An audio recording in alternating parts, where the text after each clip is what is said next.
Well, on this Monday morning here on Fox & Friends, we're talking terror in London. It was Friday night on the London Bridge when that van filled with 3 terrorists tried to mow down as many people as they possibly could.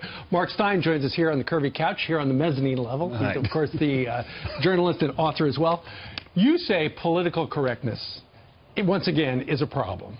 Yeah, we're not honest about the nature of the enemy, and in fact we're so cowed that we give these people essentially the running of the free world. One of these guys in the latest London attack was on a national television documentary on extremism. 27-year-old. Yeah, and he's like, so he's basically up for a posthumous Emmy nomination for Best Jihadist in a British extremism documentary. This is a ridiculous way of allowing yourself to be hollowed out by these people. But the only thing you could do, Mark, is go into these areas and do pre-arrests. No. I'm not sure what you're up to. I cannot take the risk.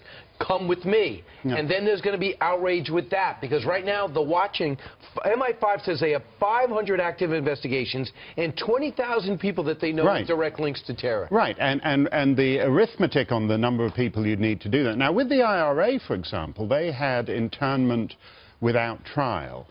They would do things like if a person of interest wanted to get on a boat and go from Belfast to Liverpool, they would stop him. The guy hadn't been convicted of anything, but they would do that. That's only 20 years ago. I didn't know that. And no, but it's interesting because you think it's easier to do because in a sense it's one group of white Europeans getting at another group of white Europeans. Now, because of political correctness in the last 20 years, everyone says, oh no, you can't do that. That's Islamophobic. You're tarring an entire community. People were more relaxed about all that. You know what's interesting? When you just said London Bridge, it made me realize I'm a mom and I'm teaching my daughter all these nursery rhymes. I thought, my gosh, we sing as children, London Bridge is falling down. And I'm thinking, next time I sing that with my daughter, I'm going to be thinking about this and terrorism on that very bridge. Well, what can we do? What can we learn from them to protect our own kids here? Well, I think that's actually a very good example, Ainsley, because they understand the symbolic power of it in a way that we don't. They understand that London Bridge isn't just some bridge across some crummy, dirty, muddy river. It has symbolic power, in the same way that in a different sense the Ariana Grande thing does.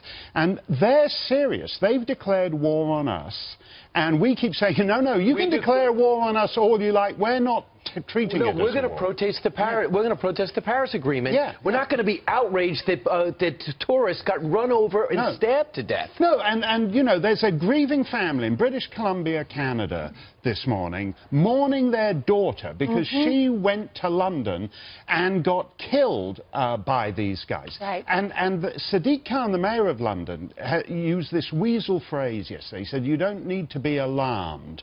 He said, "This is one of the safest world cities on the planet." And by world cities, he means places like New York, London, or Paris that have become big multicultural centers where there are whole areas that you don't know what's going on in. People are running mosques, people are part of networks.